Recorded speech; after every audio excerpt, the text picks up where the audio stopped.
All right, everybody. Hey, this is Terry with NSPS TV Paranormal Podcast. How is everybody doing on this weird and unusual Saturday for me? Uh, I just can't seem to get anything going here as far as technology wise. I don't know if it's the aliens that are bothering me. I don't know, man, what exactly. Maybe it's all the star sprinkles that are coming down on. I don't know what's going on. I'm just throwing anything out there and give it can possibly happen. But hey, tonight, man, we are in Illinois with a gentleman named Mr. Nick Mulae. Did I say that right? That's correct. Yeah. Mulae, man. Hey, briefly before we go to commercial, man, tell the world a little bit about Nick Mulae. So obviously, in addition to my name, I've been a paranormal investigator now for almost 19 years, since I was 12 years old. I have investigated numerous different haunted locations throughout these years. So many of them, it'd be too many to count, obviously, but it's just been an incredible journey.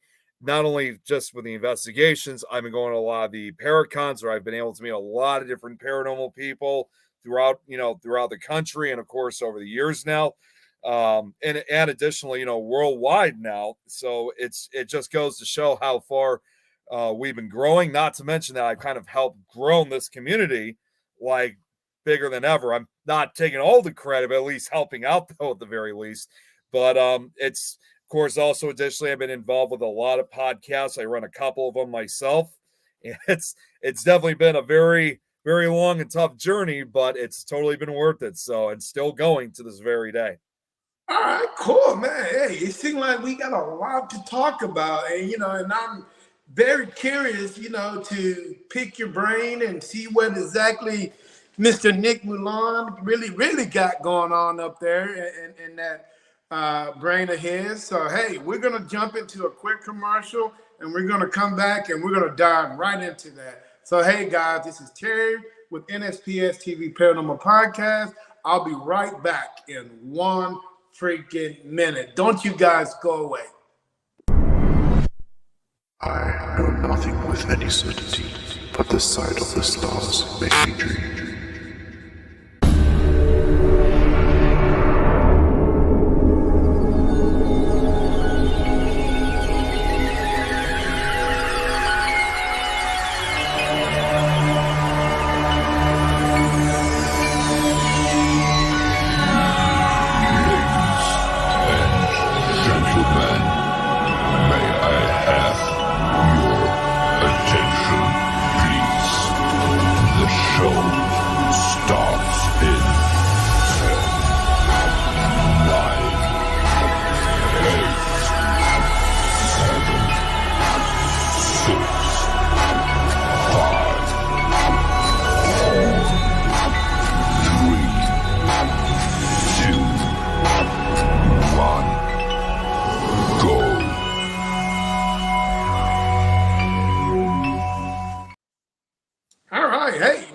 Back from that commercial.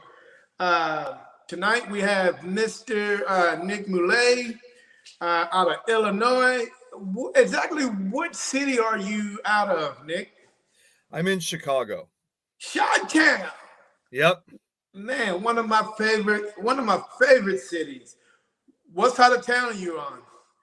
The area that I'm at, it's actually 20 minutes outside the city, but it's still considered Chicago regardless, in a town called Glenview. And that's on the, I believe that's in the northeastern area. So it's not too far from the city at all. Either way, it's still Chicago. Hey, Chicago. You know what, man? So much history there. So much history. Actually, I had a team on a couple of weeks ago that was from Chicago. Man, and we talked, man. We could have talked all night. It was one of those podcasts where everything was just clicking, man. It was really cool because I learned a lot about the city and the culture the history and some of the urban legends that are in that city. Uh, do you keep up with the history and the culture of that city, or are you just there just because you live there? It's kind of a combination of both because, obviously being born and raised and lived here throughout my entire life, it certainly is part of the culture. But also at the same time, too, believe it or not, I've actually helped out with some of the history and ghost tours in the past. So it's kind of keeping up these urban legends, going for many generations to come. So it's really been a combination of both. Okay. Nick, we just gonna jump right into it, man. And I'm just gonna ask you a flurry of questions. And that's what I do on my podcast. I just ask a lot of questions because I'm a curious man. I like to know what people think, and so on and so on. What made you want to become a paranormal investigator? First of all. So how I got into it, it's rather unique. You hear a lot of, for the most part, it was a little bit different. Like unlike most investigators, who join in the field because they had like an experience, like when they were a child or something like that. Mm-hmm. That wasn't the result with me. It was actually curiosity that brought me into it. So, growing up, see, I'm 31 years old, so I grew up obviously in the 90s, and I still, to this day, I'm surprised that my parents got to let us watch it. It kind of all started back in that era, even before I got started in the paranormal field, where we were allowed to watch the X-Files, which, at that time, it was still relatively brand new. So, of course, in spite of how frightening it was, not only did it get me, it was probably the earliest example of showing me something paranormal, it also introduced me to the horror genre because I'm also a huge fan of horror films. Mm-hmm. So, and I started watching horror movies like by the time I was like 6 or 7 years old. And then fast forwarding was when I had some interest, and it was around 2000, 2001, of a show that was called, I don't know if you remember the show Scariest Places on Earth. Yeah, definitely. Yeah, it was. At that time, I didn't really truly believe in it just yet. To us, it was just our typical like show to watch around Halloween, but it was still creepy. But fast forwarding a couple more years, when I really started getting into it was two certain events that occurred. And this occurred back when I was 12 years old in 2005. One day, I just happened to be switching through channels and stuff like that, and all of a sudden, I come across the Travel Channel. Of course, this was before, Ghost Adventures took over, back when they used to show this stuff every Friday night. So I happened to come across this show that's called Most Haunted. I was like, what is this? That looks interesting. And before I knew it, I was just glued to the television, with all these different specials and stuff that was showing up. And I thought that this is actually really interesting. And not only did it increase my interest, but furthermore, it also gave me a newfound respect and interest in history too, because before that I didn't really think too much, because obviously when you learn a lot of the paranormal stuff, you also got to learn a lot of history involved. So it really kind of got me into it. And then the other event, ironically enough, the same year, and this, for whatever reason, I was so drawn to it, that was also the same year when the remake of Amityville Horror came out, which of course was the remake of the original one from the late 70s. And I found out that it was a true story, and something just drew me to that case. And ever since then, it's like, for that case alone, I've been trying to get to the bottom of, what exactly happened back in the 70s and now. So, and then to kind of keep it real short with a lot of the, my history with it, by the time I was 14 years old, I started doing my first investigation, although they were just part-time investigations, though. They were just like a few minutes. But I always say a lot of times, I guess the real start to my paranormal career, if you will, really didn't start until I was about 17 years old, when I had the opportunity to investigate Waverly Hills Sanatorium in Louisville, Kentucky. And that place, it just felt like the whole stage was set for me for that investigation. It was just an incredible one. And I still consider that one of my top 10 best investigations to this day. Okay, cool, man. Hey, you know what? When you mention the X-Files, a lot of people don't pay attention to that TV show. They don't. At least not anymore. No, at least not anymore. But in the 90s, and believe it or not, some of those cases were actual factual. Yeah.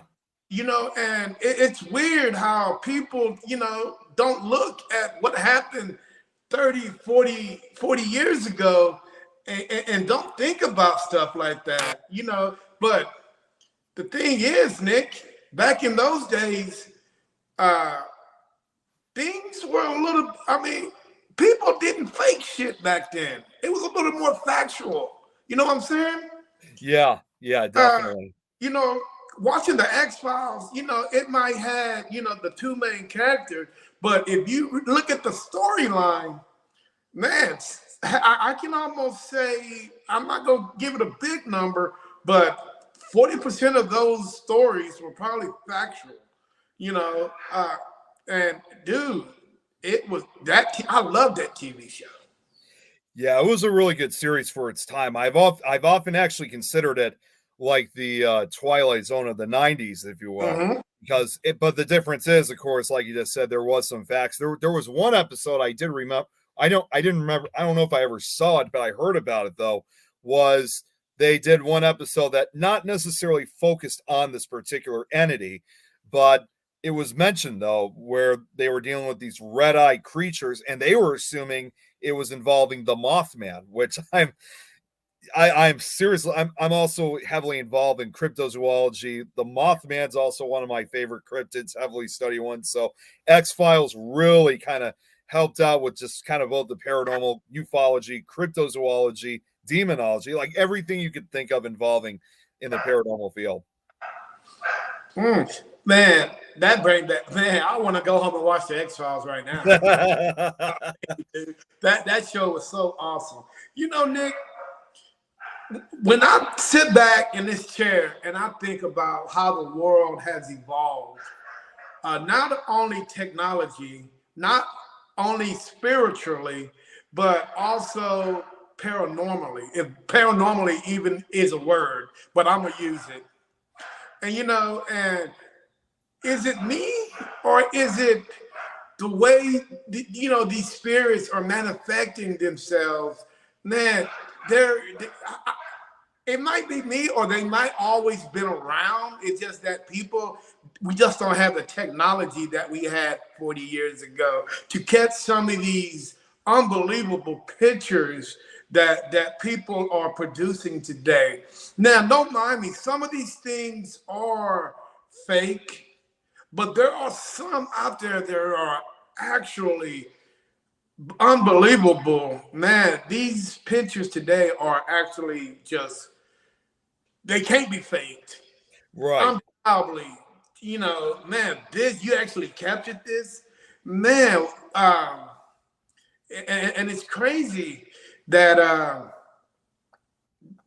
people in the late 80s, 70s, and 90s, just think if they had the technology that we have today, what kind of evidence that we will have on the record books today. Without a shadow of a doubt. And I can actually come up with a very good example from something, in this case, over 30 years ago, in one of the most notorious haunted locations we have are in the Chicago area. It's not even just notorious because it's in Chicago. It's one of the most notorious haunted cemeteries, if not in the world. And that's undoubtedly Bachelor's Grove Cemetery, which is in Midlothian. And I'm sure you've probably seen the picture. There's a famous photo that was taken in the early 90s, about 19, I think it was around 1991, although the picture looks older though, because they were using a black and white infrared camera. And it captured the notorious Madonna of Bachelor's Grove, which is that famous image of that woman in white sitting on a checkered grave in the cemetery. And funny thing about that, I gotta say, is we actually kind of recreated that picture. That grave is still there, and the tree is still, like, by the side of the photo is still there. Of course, it's a lot, definitely a lot larger than what it was back then. And the area hasn't really much changed. But what's even more amazing is that I've actually got to meet the photographer who took that photo. She's part of I think she's still part of the team today. She's with a I can't remember, for whatever reason. I think it was called I think it was the Ghost Research Society, if I'm saying that correct. That's ran by Dale Kazmarek, who also lives in Chicago. So that photographer was part of this team, which that group alone, that's actually the oldest operating paranormal group in Chicago. They've been running since 1977. Oh, wow. Yeah. That is amazing. I'm pretty sure people come and go, but to have a team that long, wow.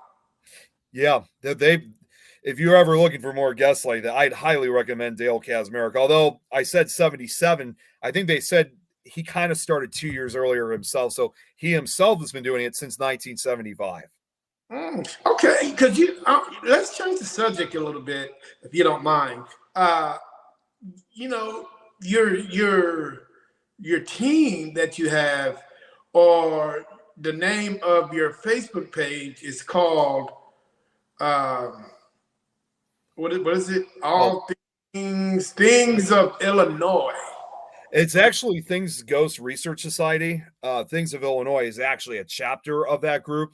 The actual Things group itself is based in Indiana, and we have currently 8 chapters. We're gonna have a 9th chapter soon, in which we have we got at least 6 chapters here in the United States, and three in Europe. We got the main chapters in Indiana. Then like I said, you got me in Illinois. And actually, I see that the Mark Joe show, that's my investigator friend Joe, he runs Things of Wisconsin. We also have a chapter in Colorado, and we're going to soon have a chapter in California. And then of the 3 European chapters, we got one in the UK, in Ireland, and Netherlands. Wow, dude. Oh, wow. That is a lot of members. And I can imagine, and I'm just throwing this out there, all that could be a big headache at one time.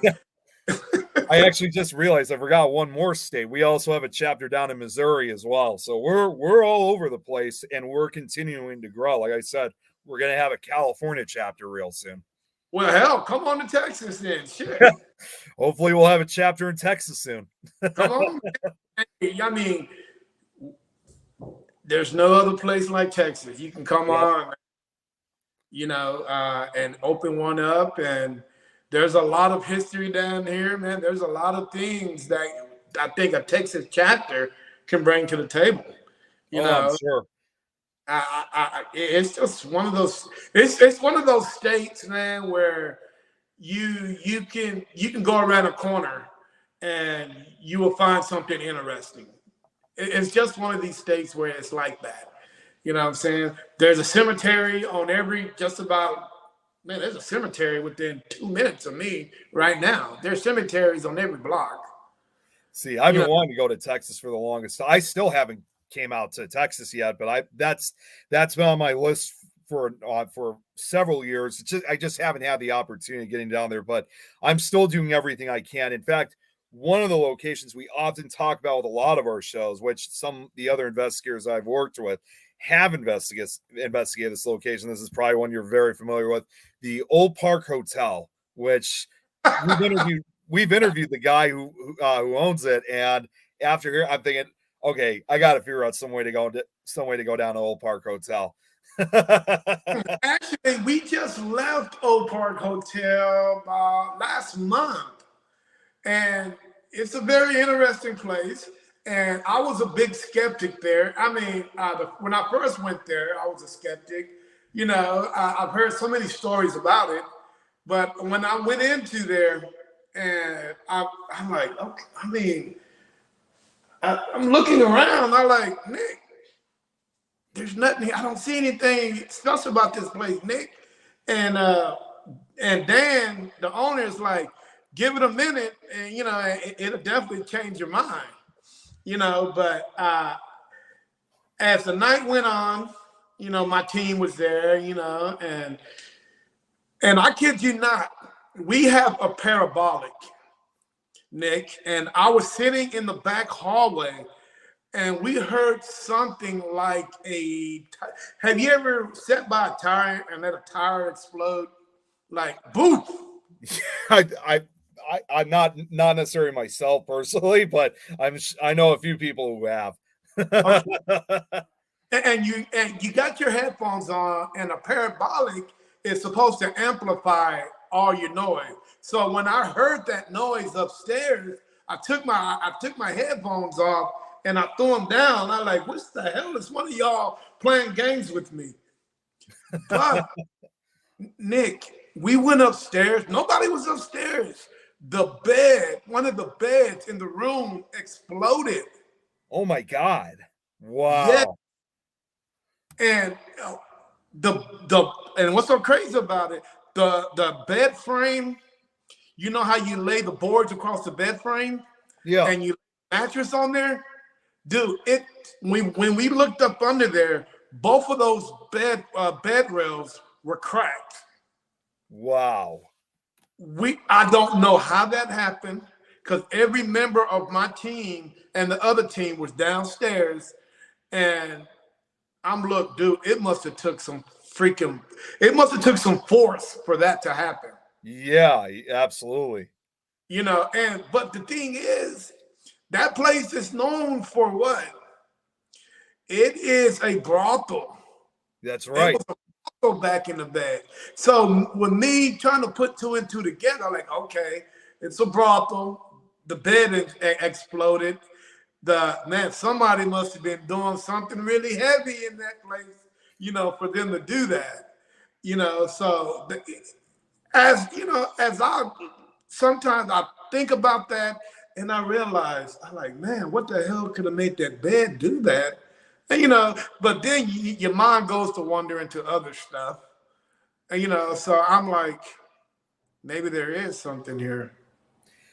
That's ironically enough, that's similar to what it was like when I mentioned about earlier with Waverly, because up until that point, I was kind of rising through the ranks to becoming a believer. Like when I first got started in this stuff, I didn't necessarily believe in it. I just thought it was just kind of more entertainment. But as I started getting more involved with the subject matter, I started believing, okay, maybe there is something out there that we don't know about. And it got to a point where I was almost just about ready to be a full on believer. But hearing all these stories were great, but I needed to have my own personal experience before I could become a full believer. And like I said, Waverly Hills set the stage for me that night. And especially, as a 17-year-old back then, that was certainly quite an exciting experience, because what I remember was we went up to the 4th floor, which of course is said to be one of the most active areas of the building. And because this was back in 2010, we didn't have Facebook Live, of course. I actually filmed with an old video camera. It's like from the late 80s, early 90s, had the little cassette tape in it, but it did have night vision in it, though, fortunately. So I did film a lot of it. And I remember during the investigation, the guide who was with us, he told us saying, it would probably be best if you guys have the flashlights off.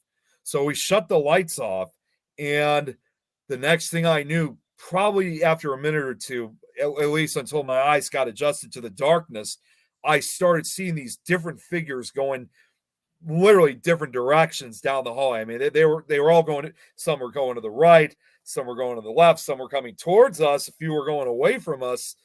And I'm just thinking to myself, like, whoa, like what is this? And you could hear me. I'm sure you could probably hear me on the tape. You hear this big gasp from me, but that wasn't a gasp of fright. It was a gasp of excitement, because I still remember, even after all these years, it was still just an unbelievable feeling for me, because I really kind of had to stop and kind of ask myself, like, am I really seeing this? So that gasp was actually a gasp of excitement, because I couldn't believe that I was witnessing this. It was incredible. Interesting. Now, Nick, let me ask you a question. And I want your honest opinion on this. Why do you think people today, compared to people of 100 years ago, why do you think people today are more afraid of seeing spirits and ghosts compared to back in the baby booming era? I think it's for a couple of different reasons. One is obviously, for starters, a lot more of time, excuse me, a lot more time has passed. So when you have a lot of time that passes, especially if there's a lot of, deaths and tragedies involved, that's most likely that could become some areas could become candidates for some type of haunting. So that's one thing. But I think the other reason why I think some people are also more afraid of this stuff is, even though we got probably enough paranormal shows out there, I think they still just don't want to accept or believe that this stuff actually exists, even though the population for like believing in this stuff is continuously grown. But I think honestly, for the most part, there's just people out there that just don't want to accept that this stuff exists. Or on the other hand, of course, your extremely religious people, and they think that any type of entity you encounter, regardless of the fact, is evil and stuff like that. So it may also be from a religious side point too. Oh, okay. Now, let me ask you a question. Do you think Hollywood has got it right when it comes to everyday paranormal investigators that are out in this world? They're trying to prove, hey, that there are something going on, and we want the world to know about it. I've heard a lot of people. I've heard a lot of skepticism about what Hollywood is doing. What they're doing is not right. What they're doing is boo boo. Is full of crap. What do you think about what Hollywood is doing? So the answer for that's a very good question. I actually say they are doing it right, but at the same time, they're not. It's kind of like a yes and no question. Um, Sometimes, like in the case with for some of the movies, they might have the story accurate, like they may do it exactly like the way supposedly it really happened. But I think they also add too many extra things that probably never happen. And it's not even just the movies themselves, even some of the paranormal shows themselves. In fact, again, another good example of another show which started out really great for the first couple of seasons. It was actually one of my favorite for the longest time, and that was the it doesn't run anymore, of course. It was that show Paranormal Witness. And you hear these families, these people's account of what they encountered, but then especially in the later part of the season, I'm thinking to you kind of start questioning, saying, okay, did this really happen, or did they just add it for the show? Because there was one episode I remember. It was I can't remember exactly which episode it was, but it was a family that moved down somewhere in the state of in Alabama, and they encountered what was known as a boo hag, which is of course based on voodoo traditions. And there was a scene there was a very early scene in the show where they talked about that there was blue paint on the door, and they opened it, and then after that they walked away. That's apparently what they last said. But when they cut back to the reenactment moment, all of a sudden you start seeing eyes appear through the door. And that's when you start thinking, okay, did they just really, did that really happen, or did they just add it to the show? So I think they kind of they sometimes do a good job on it, but at the same time, I think they over exaggerate. And I think they're just either doing that either for entertainment or to make it, more scary, disturbing for thrills and stuff like that, which in my opinion, if I was to make a film like that, I'd rather stick to the truth, to the main topic, to what really happened. Yeah, I agree with you. Now let's talk about some of the beliefs and some of the disbeliefs of the paranormal. A lot of people believe that. I mean, it kills me because everybody has a mirror somewhere in their house. I've never seen a house that didn't have mirrors. Some people say mirrors open up portals. But check this out, though, Nick. Let's say, for an example, that you have a glass, you got your bathroom mirror right there, right? Right. And on the other side, you got some kind of glass decoration. Now, aren't the two reflecting off of each other? Because if I look from that glass, I can still see myself in that mirror. So right. aren't that two of the same compared to a regular mirror on the wall and a regular mirror facing each other? So they're pretty much facing each other. Right. I never actually thought of that. That's another great one. I don't know. It's kind of the only time that I've really truly believed that mirrors could act maybe as a gateway. And I know they've done it in movies too, but honestly, there is sometimes some shredded truth to it. The only time that I truly believe that mirrors can act as gateways is if there was like, some death that occurred in the exact same room with the mirror facing. Because like, you know, a mirror could act as like I guess for witness, for lack of a better term, and that could maybe create some kind of gateway for for the spirit of the person who may have died in the room. Whether it was a murder, whether it was a suicide, or a sickness, heart attack, or even old age, whatever the case is. That's the only time that I think really a mirror can act as some gateway. But as far as like a mirror acting as its own gateway for like anything, I'm still a little bit kind of on the skeptical side. And plus, people always say, well, if you break a mirror, it's going to release whatever's there. Well, of course, I got mirrors in our house too. So as far as I know, like any mirrors we may have broken, as far as I'm concerned, we haven't released anything from some other dimension in the case. So I think it really depends. But again, I'm still a little skeptical on the mirror gateway theory, with the exception of, again, if the death actually occurred in the room where a mirror was facing them, or just being in the room regardless. Yeah, because sometimes I sit and think, I sit and listen, because I've had a bunch of people on the podcast show, and I really sit back and I listen to what some of these people are saying. Some people are really critical of Ouija boards. Ouija boards has been around for 1,000 years, and people have communicated with them.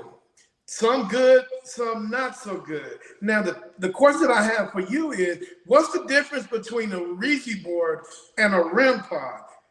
It's, to me, they're kind of two of the same. Am I right? Yeah. So, Ouija board, obviously, it's of course more of an oracle, and you're using obviously a planchette to communicate with. With the REM pod, obviously you're just using lights and you're just asking questions directly to it. Now, I've never necessarily used an Ouija board, although I do have one, but funny enough, and they're still doing this to this day.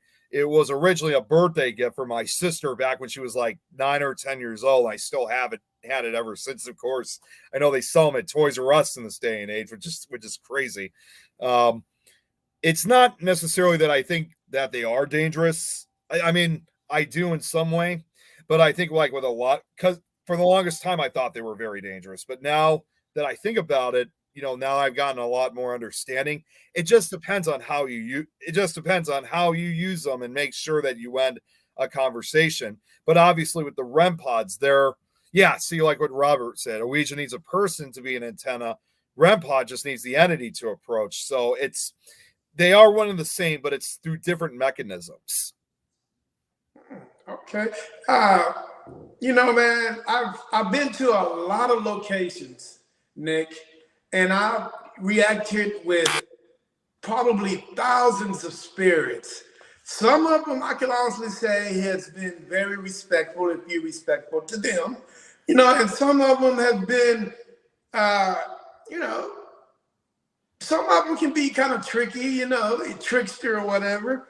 But the question that I have for you is, why do spirits sometimes not react to, because one day it could be Sunday, and spirits, it can have Sunday fun day, but they might not want to react to you. So why is that? I mean, is it because they've heard the same crap over and over and over again? Or either they just, sometimes just don't feel like being bothered?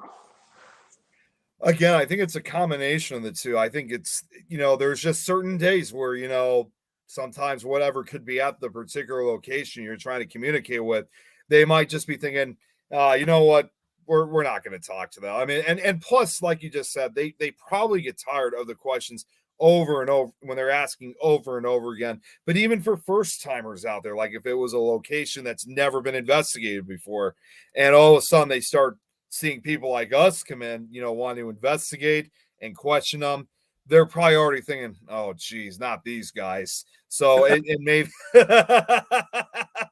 but I also think too it could be based on the respect you give them too.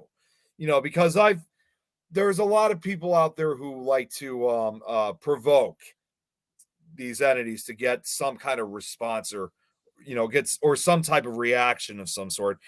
And in my opinion, it's just not the way to go, because there may be a point where you could get a reaction, but it's not like it's probably not what you're gonna like, because obviously when investigators are provoking them and all of a sudden something does happen that could actually get somebody really hurt. I mean, it's literally no different than talking to a living person.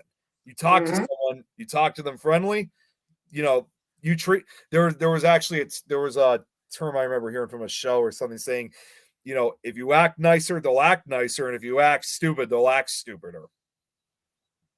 Yeah. And you know what? I really don't like poking the bear. Yeah.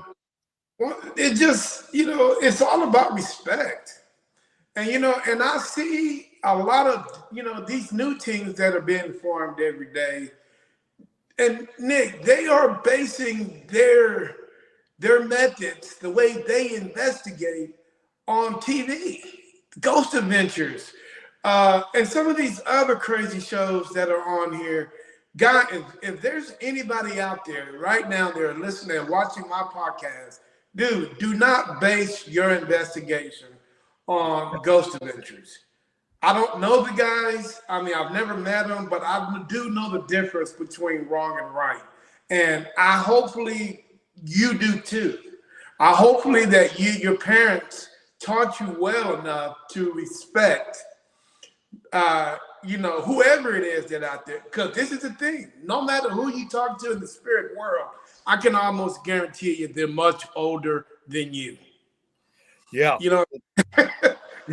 So let's have a little common courtesy, a little respect when you talk to these people, because just think one day the role is going to be reversed. It's going to happen to you.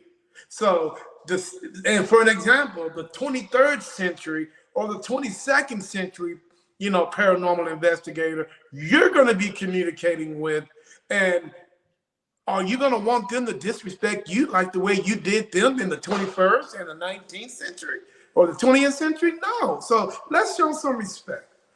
Exactly.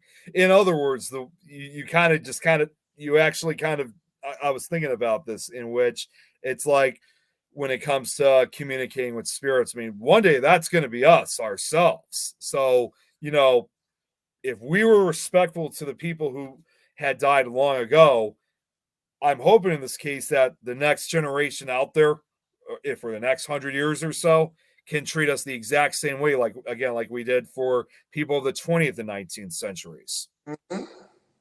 Because it's, I got 3 boys, and when I raised them, it's 2 things that I always taught them. One, always look a man in the eye when you're talking to them. And number 2, shake their hands with a firm grip. Number 3 is always respect them. Exactly. No matter if they disrespect you, always respect them. Mm-hmm. Because if somebody disrespect you, that's telling me that they wasn't brought up the right way, the respectful way. And just because these spirits are dead and you can't see them doesn't mean that they're not there. Right. And it doesn't mean either, too, that they have changed after death, because when you die, you're still the same person. Still the same person, man, no matter what. You still gonna, if you was a prankster, it's a good thing you're gonna be a prankster when you're dead. Nothing's gonna change. The only thing that changes is your body.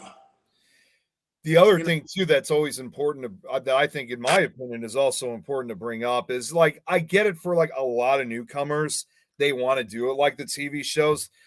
That's the only exception that I wouldn't necessarily say tolerate, but it's because what they've seen on TV. But if it was like in my case, if I was teaching them or anything like that, I would treat basically how investigating really works. Like, so you do not need to act like, in this case, Zach Bagans from Ghost Adventures. Like, honestly, truth be told, I was kind of like that for a little while, but now after realize, kind of coming to the reality, I know exactly how it's supposed to be. In fact, one of the other ways I learned, and this is another part of my history of how I got it. Long story short, when I graduated from high school, they actually had paranormal classes at a college that I went to, which was Harvard Community College. These weren't official classes, so I couldn't get a degree out of it. Although I still say that it is, but some people even ask me, saying, how did you learn this stuff, or how did you know how to investigate the correct way? And honestly, the best answer I could usually come up with was, I trained at the Paranormal Academy, and I've been like that ever since. There you go. And for you new guys that are coming into this field and want to do it, the one thing I can say, man, do your research. If you want to, if you want to follow a certain paranormal investigator, make sure that they fit your mold, the way that you want to investigate, and make sure that, it's the way that it should be. Not like the way, like we're talking about, like Hollywood or certain people want it to be just to get their rating. Nick, I had this conversation with a team last week on my podcast, and I'm going to ask you the same question. And and I'll just be honest with me. Okay, if you within your office, you're a scientist, you're in your office, and you stumbled upon it. You didn't even know you did it. A device that can see, hear, understand the other side. You communicate with the dead people, with the dead. Would you want to share that technology out with the world, or would you want to keep that to yourself? I would probably, well, and to be completely honest with you, especially in this day and age, I probably would want to keep it to myself. But if it's like involving investigators I closely work with, like let's say, for example, the Things Ghost Society, I probably would share it out to them. But I would still say, like, let's not say too much about this just yet. Let's just keep this between us if you can, that kind of thing. So, like, I might spread it to the team members, but for the most part, I might want to just keep it to myself, because, like I said, especially in this day and age, there is always going to be someone out there. Yeah, like what Joe just said, it could be dangerous in the wrong hands, but the bottom line is there's always going to be someone out there that's going to try to rip off with what you created, or what you discovered that is now considered a paranormal tool of its own. So, yeah, I keep it quiet. Now, let's say, for an example, Nick, that you change your mind. You put it out there in the world, and the world took a hold of it. Now, how do you think that a device like that would change? One, would change religion. Two, how it would change the world. Or three, how will it change the individual person? As far as like as an individual person, I mean, again, yeah, see, like, again, I've been reading the comments. So, yeah, like Jeremy says, like to experiment, document my findings so I could definitely say, hey, this works. I would basically say the same thing, kind of test it out at first just to see if it actually does work. And also, as far as religiously, it's kind of hard to say for that one. And, but honestly, I think it would kind of change some people and their aspect of learning, like saying, okay, this actually does work. Maybe we should use it more often. That's actually, in fact, well, 1 second, I actually have it right here. And these have been around for a long time, and now all of a sudden they're becoming such a popular spirit communication. And this is also one of the original ones. I'm sure you've seen one of these, one of the original Simon Says voice. So something like that, and of course I get it. I think originally it all kind of started with one of the Paranormal Activity movies, and even though that was just a film to begin with, people started getting this idea thinking, okay, well, it does light up and stuff, like similar to a REM pod or anything. Why not test it out and see if this actually works to communicating with spirits? And then all of a sudden, you start seeing everybody having, as Simon says, a toy that's existed since the late 60s at least. We've had for over 55 years, and now all of a sudden they're being dubbed a paranormal toy or tool, if you will. So it's really kind of the question is, if something like that could become a paranormal tool, what else out there that was just something, whether it was a children's toy or just something basic, basically, like what's the possibility that it could become the next paranormal tool? But again, when you're trying something out new, that's another question too, saying, could this really work, and how would people really react to it? I know, of course, the responses would probably be very different from each other. And right? Yeah, agreed. Yeah. I totally agree with you on that. Let's change the subject again. Sure. Let's talk about the religion aspect of the paranormal. A lot of people don't, when I bring that topic up, a lot of people don't want to talk about it. But you can't have one without the other. Both. Exactly. It's intertwined with each other. It's like a cable when you just wrap it around. You can't have one without the other. Why do you think some religions are a little bit more open to paranormal investigators and ghostly phenomenon compared to the others? Because I know the Methodist Church is a little bit more open compared to Southern Baptists. But Southern Baptists doesn't take it as far as Christians, and Christians doesn't take it as far as Catholics, and Catholics don't as well. Let's back it up, because Catholics are at the top of the list, I think so. Yeah. But there are so many other religions that are in between there that are a little bit more acceptable to paranormal investigators and paranormal activity, ghostly phenomenon, and stuff like that. Well, and you actually brought up a good point. I mean, undoubtedly, the Catholic Church is at the top.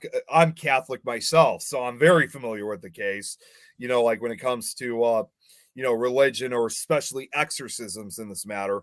But you look at other things like that, like I said, with other, involving Christianity, but not even just Christianity. I mean, that goes also for other religions like Judaism, Muslim, that kind of stuff. And I think it's probably because, and I don't necessarily just think this way. I mean, yes, it's true. The Catholic Church is very popular with it when it comes to the paranormal stuff. But there's a lot of, like when you look at other types of, Christianity or Judaism, they just don't really experiment too much or really get exposed, very much to a lot of the phenomenon, or especially these, demonic possessions and that kind of stuff. So I don't think they've had as much of a huge history as like maybe the Catholic Church has. I mean, that's just my personal opinion. Now, that's not to say at all that they would never do it or they never have done it. They probably just haven't been very active involving that field. I actually remember even almost a decade ago, we actually had a Paracon here in Chicago, and we had a speaker here that it was one of the first I remember seeing. And what he was talking about actually was Jewish exorcisms. And I don't remember, obviously, because it was almost 10 years ago now.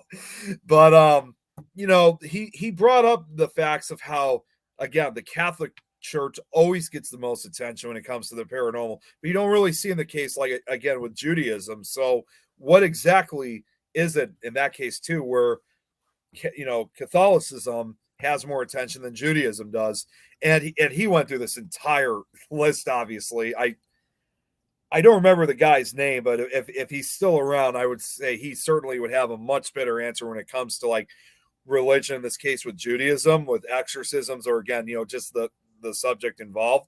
So, But I honestly think too, I think it just depends on the certain beliefs, and also just because, again, I think they just don't have as much activeness, if that's a word, you know, that's ever been involved. I mean, where do you see stuff like that also, like, you know, when it comes to, again, um you don't really hear too much, again, like when it comes to Muslims or Buddhism or Hinduism, you know, you just don't hear it as much as you do with, you know, Christianity or Catholicism in the most case. You know, it's weird because it seemed like, and I could be wrong, but it seemed like the Catholic Church has turned their back on us, especially us as paranormal investigators, because I think they have left us out there to fend for ourselves.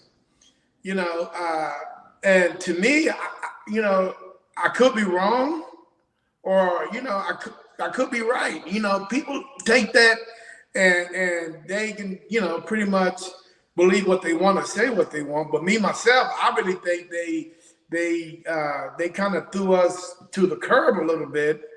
You know, since originally Catholics are the ones that set the foundation for what we are today. Right. And if actually, if you also think of something else too, and this is what's really surprising. I mean, there's these stories too that like if you even look back into the days of Jesus Christ, and they even said he himself was supposedly an exorcist. There's that story where he supposedly put his hand on a possessed person and then sent those demonic entities into the swine, you know, to free this guy's soul. But the funny part is that Jesus Christ himself was Jewish. So it's often kind of questioned, like, if that really goes back to, you know, as far back as those old times, how come we never really hear too much, especially in the case with him being Jewish himself and supposedly exorcising someone that was possessed by evil spirits? Yeah, and I'm also wondering because if anybody knows history, and which I love it, man, I can't stay out of a book. I'm always on my laptop looking at history. The first Catholic person that ever went out and you know the Catholic Church sent out was, guess what he was? An investigator. The minute the Catholic Church decided that, hey, there's something going on in Romania, let's send out an investigator to see what's going on. And what happened? They would come back and they would disclose what they found. Meanwhile, most of the time they found something, they didn't find nothing. And that, hey, that right there is your first paranormal investigator. Exactly. I've You know, honest I've done so much research, and I've honestly believed that, you know, when it comes to early investigators, I know how this is going to sound, but honestly, I believe when it comes to like the earliest investigators might have even gone as far back also as to one of our founding fathers in this case in the early days of the founding of America, and that's actually Benjamin Franklin. And from what I've learned recently, I think we're just kind of getting to know this. You know, it's a very recent thing. Benjamin Franklin in this case was a very spiritual man, and he was certainly way ahead of his time compared to the rest of the other founding fathers from those days. And I honestly believe that he truly I mean, from what I've heard, is that he truly believes in the afterlife. Some people, I mean, I'm actually surprised that some people haven't called him America's very first paranormal investigator. Even if it was, I mean, it wasn't like it was 100 years prior, you know, like when it was the Salem witch trials, but I'm sure it probably was still looked down upon and often tabooed. But the fact that there was somebody out there, you know, even from those days, you know, right at the founding of our country, that may have actually liked this stuff, he might have he too may have set the foundation of where we are today. What originally began, in other words, what originally started possibly by just one person, now all of a sudden there's thousands of us. But then again, that's not to say he's probably the earliest investigator in the world. Of course, you look at Europe or even parts of Asia, I'm sure there were people that predated him too that were very much spiritual in the case. But still, you I as I've often said, you know, like where we are today, I think it's pretty much safe to say that we're in other words, pretty much direct descendants of some of these original early founders, and we're basically picking up from where they left off. And again, hopefully we continue doing that for, like I said earlier, for the next generation, 100 years after we're gone. Right. You know, a lot of people don't believe that Van Helsing was a true person.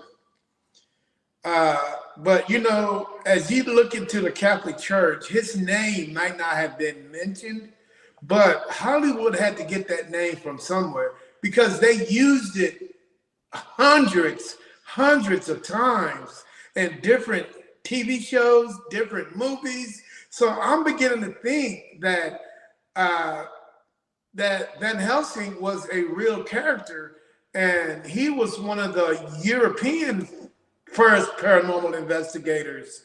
You know, I could be wrong on that. I could be right. I don't know. But what do you think? I honestly believe that too, because you know these names had to come from somewhere. Nobody can always. I mean, it is possible that maybe some were made up, but honestly, nobody could just write up a certain name and just say it was fictional when it could have been possible that it may have been a very real person. And I can come up with two examples. There's a website that still exists to this day, and they even had a page to this. This I've been looking at this page now for over a decade. It's a page based from the UK, in fact. Though they changed the page up so it's not as good as it used to be unless you go to Internet Archive to look at the older pages. But there was a section about, in this case, about one of the most notorious heroes, I guess, in stories, and that's Robin Hood. And people often ask, you know, like, was he a real person? Did he actually exist? Could all these stories we've seen, minus of course the cartoon versions, obviously, could it be possible that maybe he was a real person in life and may have not been the exact hero like we'd see in stories, but still, could he actually exist? And the other one I was just thinking of, and it's not necessarily, well, it is kind of a story, but it's actually more of a song in this case. And ironically enough, considering it's St. Patrick, it's going to be St. Patrick's Day tomorrow. It's an Irish song. It's a song called Molly Malone. Now, it is true. I mean, the song basically goes, it's just like a young woman who lived in a certain town. She was a fishmonger. She sold, you know, these different things. And then all of a sudden she died of a fever. And as the song goes, no one could save her. That was the end of Molly Malone. Now her ghost wheels her barrel. So it's even kind of a little bit of a ghost story itself, saying her spirit is still roaming even after death, still doing what she did in life. And if you go to like certain areas, like in this case of Ireland or Europe, or even some parts here in the United States, they'll actually have statues of this supposed Molly Malone. Now, it is true that throughout history, throughout decades and centuries, there have been numerous Molly Malones that actually lived and died. But nobody could actually determine which Molly Malone the song is based off in this case. But the bottom line is that obviously came from the name of a real person. We just don't know. We just don't know exactly which Molly Malone there. I mean, for all I know, there's probably most likely a modern day Molly Malone that's living. But you know, if you're looking back over a century or two, 100, 200, 300, or even 1,000 years, it could be any of them. You know, it's hard to say. Right, Nick. Let's dive into the Nick files. Okay. Yes. Let me ask you a question. What happened in Miami? Do you think that crap really went down? I don't know, honestly. I mean, see, the funniest thing is, it was only recent that I heard about this crap that's supposedly gone down. So I haven't really gotten a lot of the details just yet. But again, it's a little bit hard to say. I think I have to do a little bit more research into it to see if it was a real craft or whatever. I mean, and I only say it's hard to say because like now all of a sudden, you know, and everybody knows this in more recent years now, the government itself has been coming forward and saying, yeah, this is actual UFO activity, like everything they once confiscated, now all of a sudden they're exposing. But even then, you're still kind of questioning, is this real footage or photographs or even audio? So it's still, there's still a big question mark over a lot of it. You know, the thing that gets me is, and I'm going to be honest with everybody that's watching the show. If I ever seen a 6-foot alien hanging out at a Barnes and Nobles or a somewhere where, you know, they shouldn't be, I'm sorry, I'm gonna go up and ask the freaking question. Why are you here? What are you doing here? And the second of all, how in the hell did you get here? You know, and then the third thing, Nick, is there's too many cameras out there for somebody not to have actual video and audio of this really happening. Right. And, Exactly. and what really crazy is, don't you know that every cop in the Miami-Dade police force showed up at that mall? Oh, really? Oh, I didn't know anything about that. Yes. Oh no. See, you didn't hear about the Miami Mall alien thing that went on down there? No, no, I didn't. I'm actually surprised I didn't. Wow. Yeah, I man. I knew about the craft, but I didn't know the whole thing that was going on in the mall, though. Yeah, man. Apparently, aliens opened up a portal in the mall. They stepped out while people was walking. A portal appeared. They stepped out and they just start walking among the crowd. In the meantime, we scattered like little ants instead of, you know, I understand when you're in a crime, a certain, you know, when your body's going through a certain thing, you know, so your mind is going to react a certain way. So if you've seen something you've never seen before, you're going to have that fear factor. That fear always going to come in, you know, but me, myself, and probably some other guys on the show. Hey, as I'm running, click, click, click, click, click, click. I'm clicking. Yeah. Because other people will want to know. And you know what I'm saying? And another thing is, if this, because they, you know, the biggest cover up is they said that there were some kids shooting in that mall. Oh, really? The thing is, why did the United States government came in, locked that mall down, locked it down. The Men in Black came in, locked that mall down, and the cops formed a freaking perimeter around the mall so nobody can get in and nobody can get out. All that shit is not going to happen if a kid shoots another kid in a mall. Right. There's exactly. no way it's going to happen. That is nuts. I had no idea that was going on. And it's just crazy just to think just the amount of officers, like you said, just the amount of officers that showed up that just basically quarantined the entire thing. Like it was almost like as if they were like containing a disease from like spreading out you know, throughout the entire city. Right. And what's so crazy about it, we all know how big malls are these days. Yeah. Can you imagine a car, 100 cars, maybe 200 cars forming a circle around that mall where no matter what door you see, they see you, you can't come out of. Right. Yeah, it's just absolutely insane. And if you even look at, you know, like cases where supposedly the United States government was involved, I mean, again, another good example, which again I just brought up earlier too, was like if you look at something like obviously the Mothman case from in Point Pleasant, West Virginia, back in the mid to late 60s. There were officers all over the place and people like, you know, trying to cover this whole thing up. But even, of course, obviously, I mean, since this was 1966, 67, and early, you know, late 1968, obviously there wasn't as many people that lived in that area, you know, in those days, but it still drew a lot of people, but not to the point where there was like you said, 100, 200 cars. You know, if anything, everybody was doing it on foot in those days. Again, like compared to now, it would be something like that, like you just brought up, you know, in this case, for something like that happened today would be so much bigger than what it was back in 1966 to 68. Exactly. And for somebody to not actual video is totally beyond me. Yeah. Well, and I How, can even say there was, I believe it or not, and even still to this day, I'm surprised. I actually had a UFO encounter myself back when I was in high school, and it's still. I mean, I get it. This was over 15 years ago. Not many people had phones and stuff like that, but still, you would have thought. Long story short, at that time I was only 15 years old. It was like January of 2008, and just work on my homework, just like any other kid on a school night would. And all of a sudden, something told me to. My instincts told me to look out the window, and I look outside, and I see this.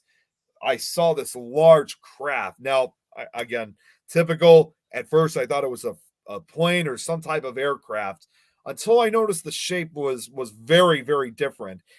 I remember it had five or six red lights in a line, and then it had three on the top of it. I can remember it was very bright. It had a flying saucer shape to it, and it was probably only just a few thousand feet off the ground. If it was a plane or something like that, it would have been, it would have been extremely loud, but there was no sound, of course. And it just drifted through the night sky, and I didn't see it anymore. And I thought to myself, somebody's going to bring it up when I go to school tomorrow. So I go to school next day, and I asked some kids around, even asked some teachers. There was no because some of the kids lived in the same areas. Nobody saw anything. There was no record of it. I even tried looking up online as soon as I got home. I couldn't find any records, pictures, or videos of anything about this UFO sighting. It was almost like as if I was the only one who saw it, which to me didn't make any sense because where it was flying was over a rather busy and populated area. So, it's one of those cases that hundreds of people would have, if not thousands of people would have seen it. I wouldn't have been the only one. So to this day, it still doesn't make any sense. Again, I know people didn't have as many iPhones back then, but somebody would have captured a photograph or video of it even back then, and they didn't. I couldn't find anything. And what I really don't understand is, does the United States government think that the people of this country is that stupid where they can just keep playing jokes with us and telling us the BS, because I watched the Congress. I watched all that, man, and everything those guys were saying, I think was factual. Yeah, I would definitely agree with that. And I don't just think also it's just the United States government. I think it's like that for almost every government, for every country out there. I think yes, there's differences, but I think they all play by the same rule, and especially it comes to the paranormal field, that they're always trying to hide it. But even still, you kind of question, why exactly are they even hiding it to begin with? I mean, I know they want to keep it secretive, but what exactly are they trying to prove in this case? So I think, yeah, like what Jeremy just said, government absolutely thinks that we are stupid and we prove them right because we keep electing them back into office. But aside from that, though, I think, truth be told, yes, there have been some whistleblowers, who have said, yeah, this is what's really going on. And those are the ones I think that are truly factual, including the ones that you just brought up. But there's others out there that, regardless of whatever government whatever country government we're in, they're all going to say the same thing, saying, yeah, you don't know what you're seeing. Just stop. You didn't see anything. And what's so crazy about it is, it's really getting frustrating because either they think we're dumb or they think we're not ready, for what's out there. But it's a big universe. We're not the only peoples on this, in the universe, and what exactly is it going to take for them to understand is the people of this planet, we're ready for what lies ahead of us. Oh, without a shadow of a doubt, we definitely are. And it's funny to think because obviously it's not the same thing, but there is some little similarity. Even to this day, I still deal with it to this, like even still now. But even during my early days of studying the paranormal field, whether it was UFOs or haunted locations, I was constantly told by, other kids, teachers, parents, other people out there saying, you need to keep your mouth shut on this stuff. You need to know that this stuff doesn't exist. It's like they were kind of giving that government feel like to it as well. But I thought, what, they could say it. They thought also I was just scaring other kids and stuff like that. They often told me a lot of times, but I never gave up. I was like, no, I can't. I know what I've seen. I know what I felt, know what I've heard. I know what I've experienced and witnessed. These things in other words, they all thought originally that I was making this stuff up and just scaring people, but I wanted to prove them all wrong, and I successfully did. So, in this, for me, a lot of the stuff, these things that's a part of my life now, whether I like it or not. And believe it or not, man, if you think the homicidal maniac next door is scary, now the guy next door that you never speak to, that looks at you crazy, that you might be think is a creep or whatever, that's nothing compared to the United States government. Right, exactly. So guys, I'm if you're listening, what, and you know what really pissed me off, Nick, is a couple of years ago, they made this deal where 100,000 people were going to show up in Area 51. Yep, I remember that event. Yep. Did that ever happen? No. Just think if that would have happened, the military can't kill everybody. Nobody. If you're talking about in this case like almost 250,000 people heading out to the small military base, which it's pretty big, but when you have that huge of a crowd, that's just dwarfing the size of the base. Mm-hmm. You're absolutely right. Even with all the weaponry they have, it's not going to take down everybody. I hate to say it this way, but a lot of people would end up, basically some of these people that would be shot and killed, they would basically be human shields for people behind them to get past, unscathed to get to where they want to go. So that's as crazy as it sounded, they were making it like it was a big ordeal, yet it never even happened, because like you said, if it did, it would have been a very different story. And next thing you know, we would have had all this different types of information involving Area 51. Yep. Area 51. And see, and the thing is, people are so focused on Area 51, but there's an even bigger base in Utah. That's correct. Dugway is, you cannot, a satellite cannot go over Dugway and take pictures, because it's a no-fly zone from the ground all the way up to infinity. Right. So and supposedly these are private contractors, but the question is, the biggest thing is, instead of having the government do it, why not have private contractors? That's way the government won't be no backlash with the government. They won't say, hey, no, that wasn't me. That was that private contractor over there. Exactly. So it's crazy. But that private contractor is where? It's on United States military property. Right. And it just doesn't make a lot of sense, especially if it's on United States government property and yet you have a contractor involved. I'm sorry. Unless there actually is a division of that, at least as far as we know, that wouldn't really make a lot of sense.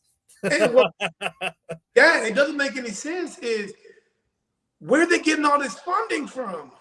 Exactly. Where, you had to get it from somewhere, and it would have to be somewhere outside of the U.S. government. Are they printing money like every Saturday and Sunday? What the hell are they doing, bro? Yeah, Obviously, I don't know, but I often question that too. I think You I know, question that, like, just as much as you have and as well as everyone else. yeah, since we're gonna stay on the Nick files, dude, I got some friends who were in the military, and they were in Afghanistan. Now, you probably heard about that scenario that went down in Afghanistan. Yes, I believe it's been a while, but I have heard about it though. Yes. And for them to go track it, apparently a team got ambushed or went into a cave, and they all got killed. Okay, they sent some guys out to look for them, and they found the cave, and they shot up this 30-foot redhead giant, apparently. And the military comes in, and what's so crazy about it, they come in and just take this guy away like they've seen this before. You know what I'm saying? If a general comes in and like, oh, just wrap him up and we'll ship him off. Come on, dude. Yeah, If like you're not nervous of what you just saw, and it's like you've seen that before. So yeah, exactly. Same guy I saw last week. But these guys got scrutinized. Don't you say nothing. Don't you say this. Don't you say that. Dude, if you seen something like that, how nerve-wracking would that be for you if you've never seen one like that before? Right, exactly. It would also be hard to disclose it or even not even say anything about it. Like you see something like that, I mean, it's practically a new discovery. And that's almost like it could be basically, regardless of how everyone else feels, that's the discovery of your life. You never forget something like that. And, how could you not talk about something, about seeing something like that, when most likely you're never going to see anything like that ever again? Because that could be just a once in a lifetime experience in that matter. Mm-hmm. And, and I can't even tell you what's going on, what's happening in our oceans today, because they are discovering new things every day. A new shark. They just discovered a new damn shark. Oh, really? How in the hell do you, dude? If you spend as much money as you do in space as you do close to home, we will find out a lot more than what these guys are finding out today. It's unbelievable, man. The ocean has been there for thousands of years. People have been on the ocean for thousands of years, and we're just now trying to, research it, investigate it, figure out what exactly going on, and come to find out the freaking Mariana Trench is not even the deepest trench. That's correct. Yeah, I mean, it's like, I know I'm probably not the first to say it again. I know a lot of the paranormal cryptid shows say this, but even in the modern world today, so much of this planet has still remained unexplored, especially when it comes to the world's oceans. We've only seen about 10% of those oceans. So the real question is, what else out there? Hey, Irene, what else out there could be existing that we don't know about? And not just necessarily, new species out there that have yet to discover. It could even be involving species out there that could, we originally thought existed. Like, I know, of course, I don't know if you remember this from over 10 years ago now, but there was I'm also a big fan of Shark Week on the Discovery Channel, and I don't know if you remember, they had that documentary that they did back in 2013 where they did like a found footage and kind of documentary, and they were claiming that Megalodon, one of the the largest shark that ever lived. Yeah, I see like what Joe just said. Next discovery, the Meg is found still alive. Well, they made this documentary and they made it look real and stuff, and they even said supposedly there was photographic video evidence, that kind of thing. And unfortunately, that later turned out to be a hoax, which really disappointed and angered a lot of people, because people thought that these people were actually attacked and killed and lost at sea, and thought they were actually killed by Megalodon. But the funny thing is, although much of that too did turn out to be nothing more than just hoaxes, that didn't necessarily say that something like that could exist, because when you look at something like Megalodon, there were actually 2 sightings that occurred, legitimate ones. The 2 sightings occurred. One occurred off in Florida over 100 years ago, back in 1918, and it was described as a huge shark. I mean, just bigger than these guys' boats. It scared the hell out of them. And then the second sighting that occurred was back in the 1960s. This time, ironically enough, off the coast of Australia. They said almost the exact same thing, very similar to what was seen almost 50 years earlier. The fishermen were like scared to death. These guys were scared to death, and in both cases, these were experienced fishermen. So they had worked those type of docks for years. And although, yes, I mean, those all occurred over 160 years ago, respectively, that doesn't mean that something like that could still exist today, and we just haven't found it. So it's not even just a matter of discovering new species. It might also, in other words, you have to admit that we do discover creatures out there that we didn't think existed all the time. Exactly.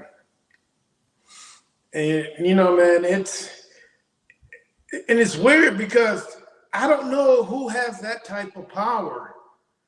Who has that type of power that would decide if the human race is ready for a certain, for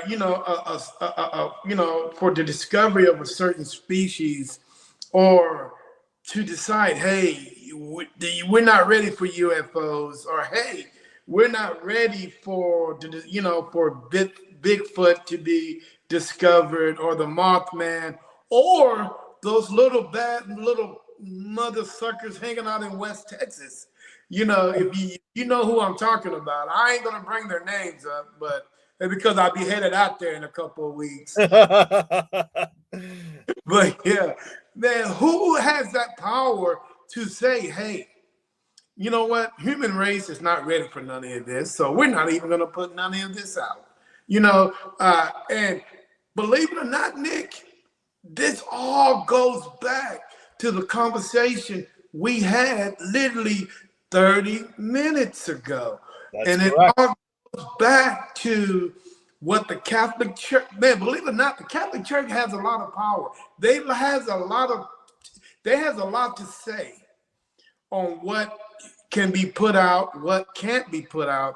And for the prime example is that big vault that they have that contains thousands of archives, thousands of relics, thousands of just other stuff that these people are saying that the world is not ready for. You know, and who are they to decide that? It's up to us if we want to accept the person from another planet. You know, if they want to come hang out with us and go to Barnes and Nobles or to get coffee, or, you know, they want to go hang out and buy a purse, let us decide that. Let's not let them decide it, because it's not up to them. Exactly, because regardless of the fact, and I think it's going to be like that for anything else, even when they say that that the human race is not ready for it, okay, that may be, I mean, everyone, yes, it is true. Everybody is entitled to their own personal opinions. And if they think that we're not ready, that's their opinion. But that's not going to stop everybody else from still wanting to be curious and investigate. Because again, you can't change everybody's minds and opinions. You could still say that as much as you want. And if you don't want to get involved, that's totally fine. There's no stopping you for that. But not everyone's going to agree. And if they're going to make the decision to want to be more curious and see what else exists out there, they're going to go for it. You know, that's what they're going to do. Mm-hmm. And, you know, just think about it, Nick. You know, all these pharmaceutical companies that are out there that are making billions and billions of dollars, you know, off of medicine. But Lord knows, man, some of the simplest things that are out there that are killing people, you can't tell me that there's not some kind of vaccine out there that can eliminate cancer, that, you know, that can stop Alzheimer's, that can stop, you know, foot fungus, you know. Who knows? Yeah. I mean, there's always been this talk about fountain of youths too, like, the cure for death, for immortality. I mean, what are the chances that something like that could exist, yet it's still being denied that, it doesn't exist. People are regardless of the fact, people are still going to try to find if there's some type of truth to it in the end. Yeah, but it's always, let's not leave it into the hands of those with the guns. Yeah. Let's turn it over. Let's turn it over to the real scientists, the ones that have been researching this for Excuse me. Let's turn it over to the people that it can actually help, because one day it might help your grandchild out. It might help somebody out, that can starve off, it might save them from death, and I'm a big Stargate fan. Do you like Stargate? I've watched it a few times. The biggest, and you know what, and I always told myself, if I had that handheld healing device that they use to heal people, man, that thing right there would be an awesome device, because it would heal practically any and everybody that ever got injured or was hurt. Yeah, and I've often said a lot of times too, like even with what you see on television in this case, like in the case with Stargate, that what originally started off as a fictional item could eventually become something truly in reality. I mean, I could think of another, and this is from another sci-fi movie, very a similar case. You look at something like even with Star Wars, the lightsabers in it. Yes, that was a fictional item, but people, even though it was meant to be a weapon in the movies and games, still people wanted to make something like that become a real item. And now there's YouTube videos of people who supposedly made real lightsabers. Now, obviously, it's really one of those things I would say, yeah, don't try it at home. Because what they did was very dangerous, that's for sure. But still, they brought a movie, a fictional item, turned it into a real thing. So if they were able to make, in this case, a real lightsaber, what are the chances, like you just said about this like healing device, what are the chances something like that could eventually be created and be a real life item? Right. But you know what's so weird about Nick is 1923, if I'm right, or is it 1921 or 20? It might have been 23. 23 stuck in my head. They actually found a Stargate in Egypt. Oh, really? Yes. Wow. The United States government took control of it. And from what I've heard, and this was based off the movie, somebody actually leaked this out.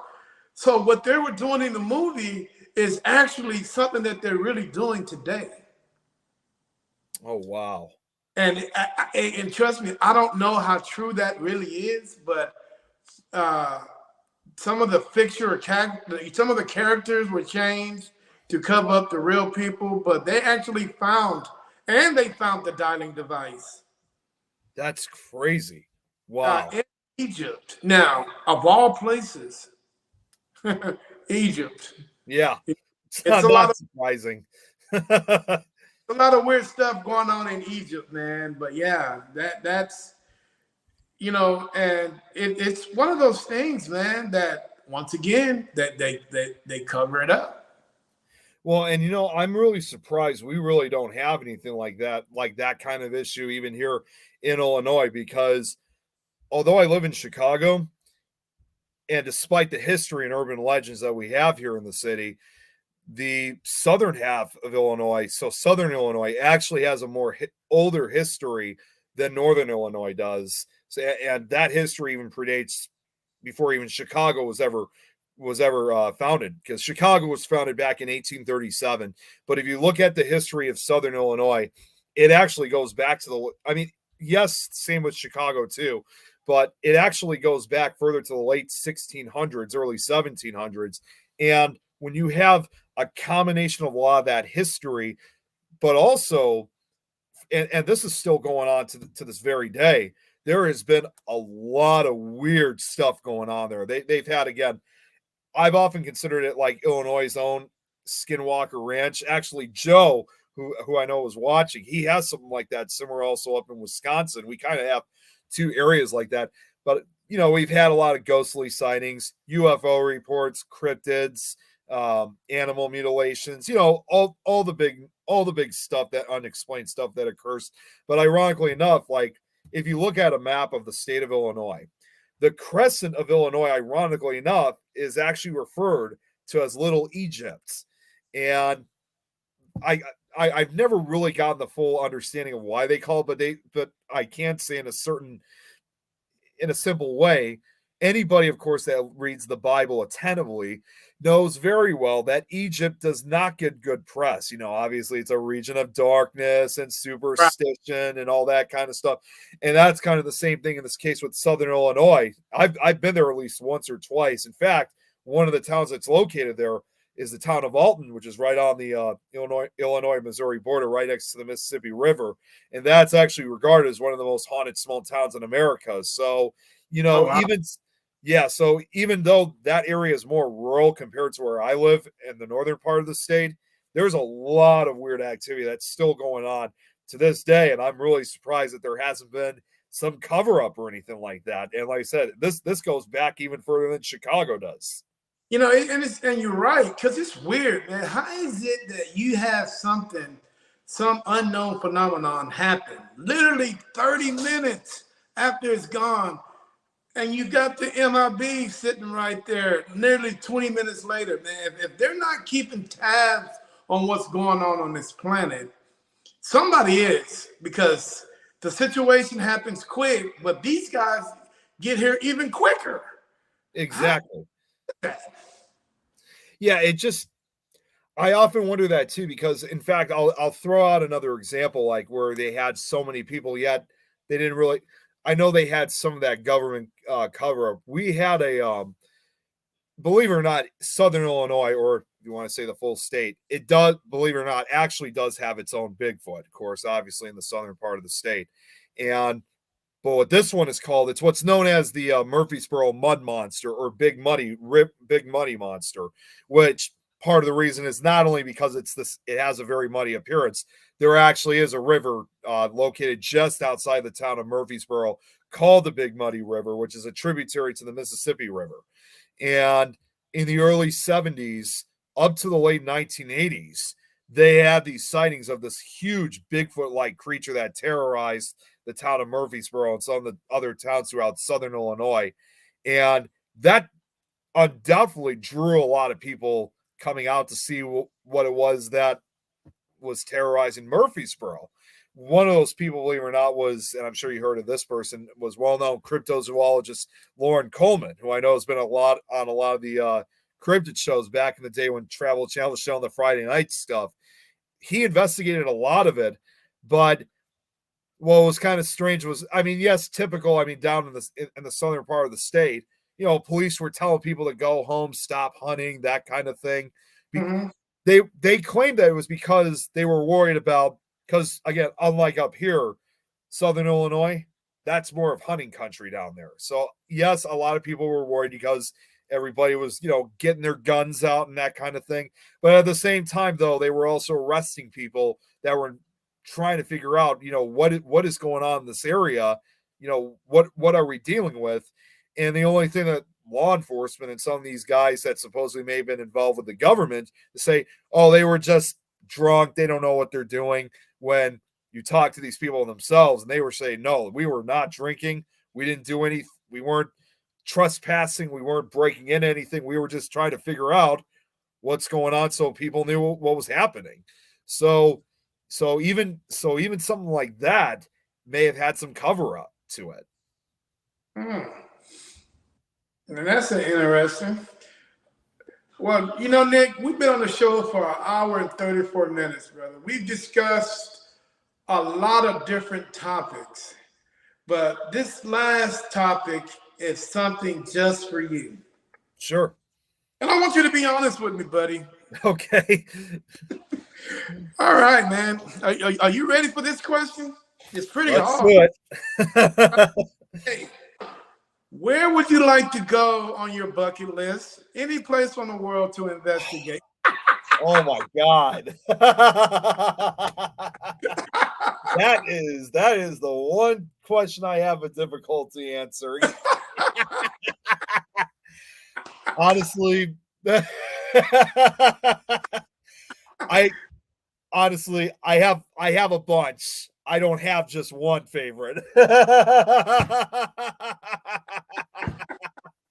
knew I've, I'd get you on that one. yeah. I'm gonna have to. Can I give it at least a top 5? At least. Sure. Okay.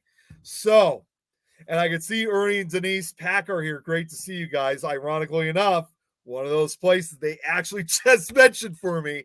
One of them is Fort Duffield down in Kentucky. So that is one of the that's number 5. The number 4, I would probably have to choose. Man, there's so many out there. I'm gonna have to go with the Winchester Mystery House in California. So that's Okay. number 4. Then another place that I really would love to check out. The only problem is it's still in operation. So I don't know if I'm going to be able to really ever get to go, at least in my lifetime. It's actually an old historic maximum security prison. And that's the I think it's called the Armagosa Correctional Institution. That's in the state of Iowa. But unfortunately, as of right now, though, it's still in operation. So as of right now, the Iowa Department of Corrections have said no plans to close down the prison, but just seeing the history and really understanding a lot of it, something tells me basically it's got to be a very haunted location to check out.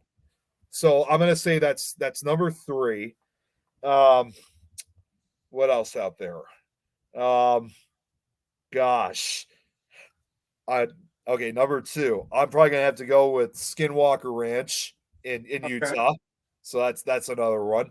And for number 1, I love how it's almost like everyone's like voting like what should be my last one. We got Japan, got South Carolina. Oh boy. Oh man, this one's tough. So I guess for number 1,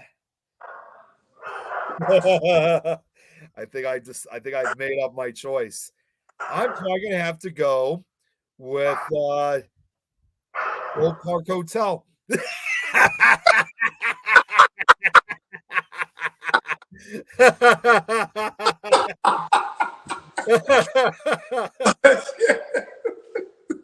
Oh boy, you got me on that one.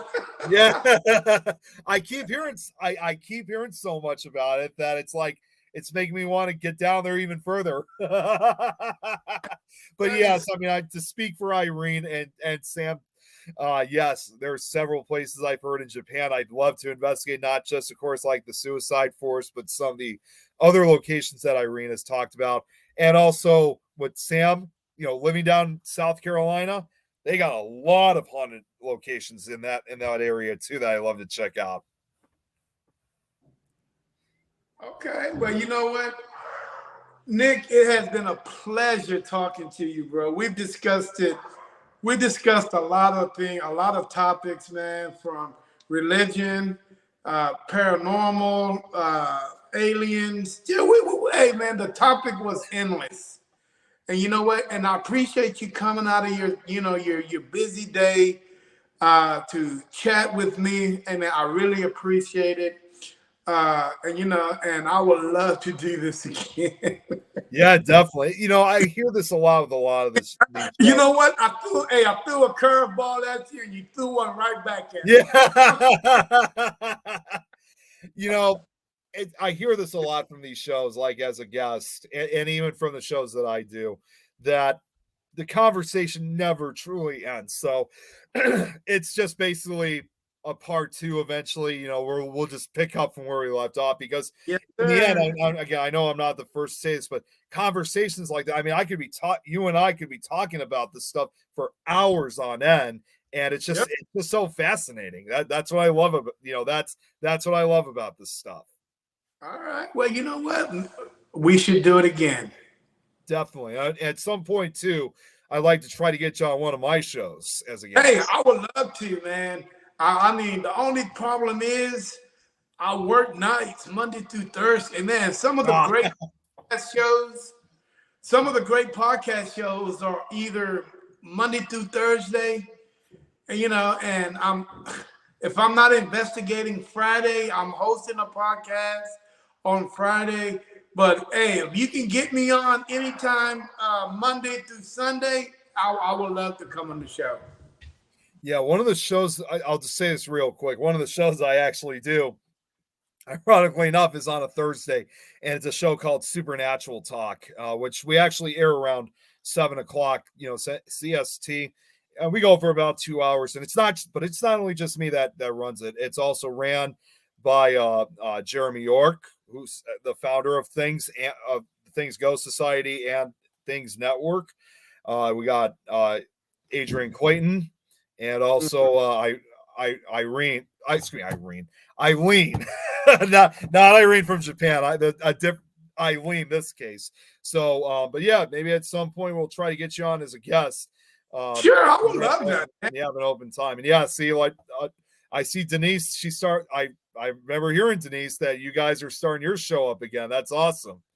Yeah, that is. Hey, I would love if you guys would have me on the weekends. I would accept. It would give me a break from I love to answer questions better than ask questions.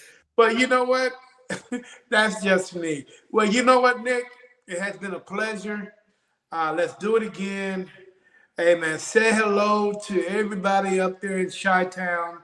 Uh, but there's one more question I got to ask before I get you out of here. Okay. And I want you to be honest with me now. Sure. Who has the best pizza? Oh Chicago my God. or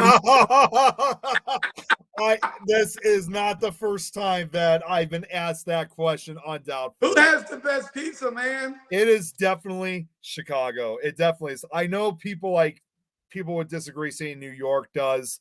And I'm just gonna say this. That's as a Chicagoan, we got there's I mean, people that's been going on forever, practically. I mean, there's been a big rivalry, but for who's got the best deep dish pizza from Chicago or New York.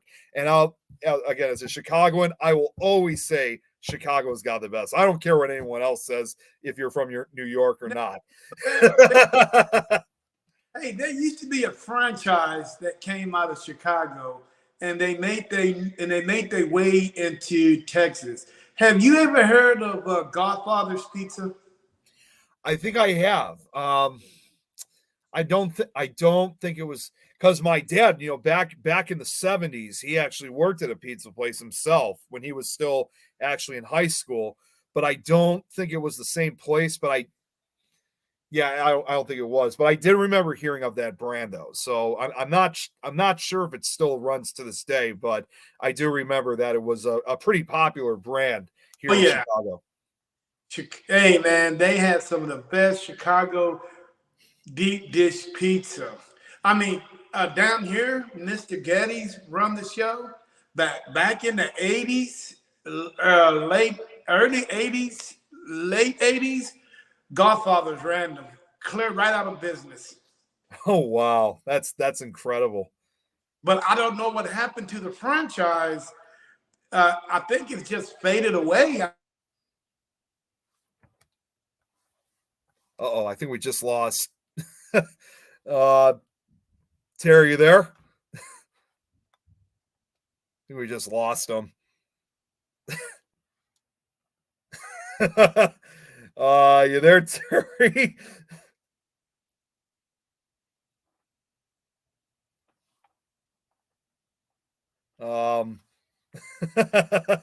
Yeah, I don't know what happened. He just disappeared. Trouble in Chi-Town.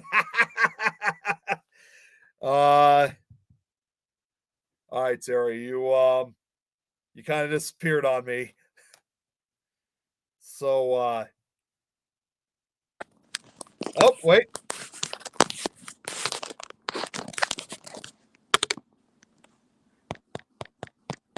I could hear you. There you go. There we go. I don't know what happened. Yeah, my son actually called, and I had to. Jeremy, I'm just having all kind of technical difficulties. But yeah, hey Ernie, how you doing, buddy? Yeah, my son just called. He probably called to see how I'm doing. But yeah, hey, appreciate everybody coming on the show. Hey, Nick, I really appreciate it, man. Irene, I'll talk to you guys later because I got to make sure I got to get home and get some dinner. And I'm pretty sure, Nick, you got to get some dinner. But guess what? I got one more question for you. Oh boy, another bonus question this time. No, I'm just kidding with you. I'm gonna let you get out of here, man.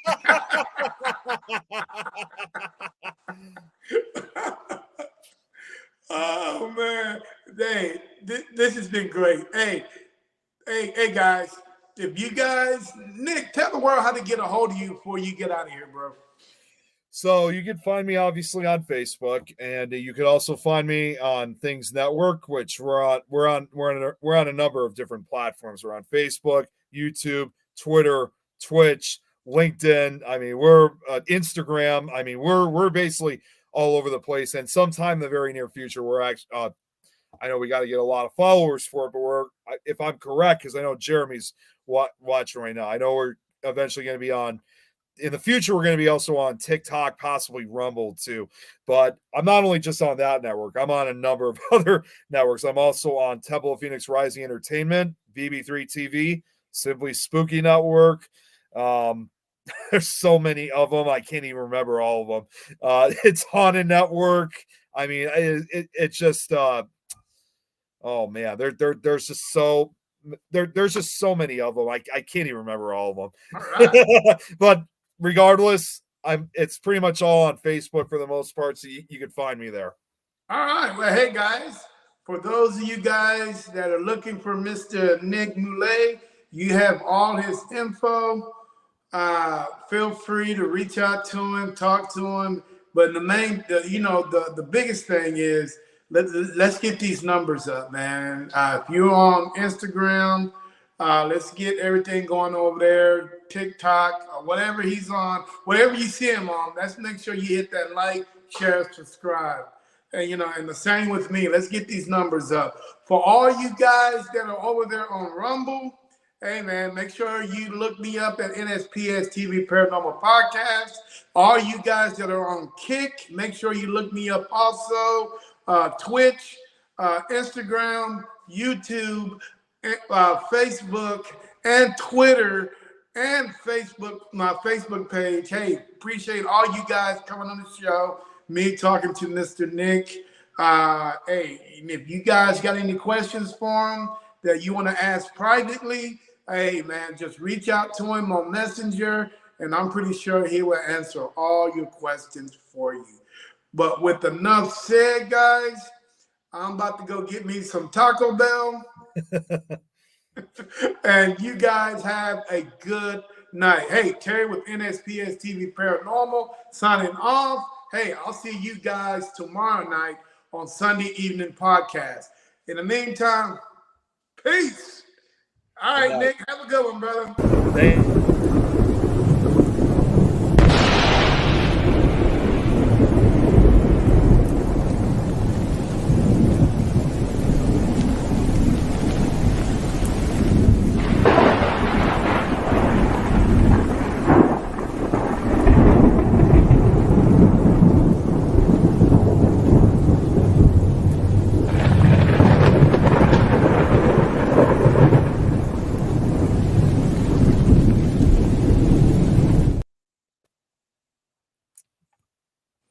All right. Hey, Nick, stay out of trouble.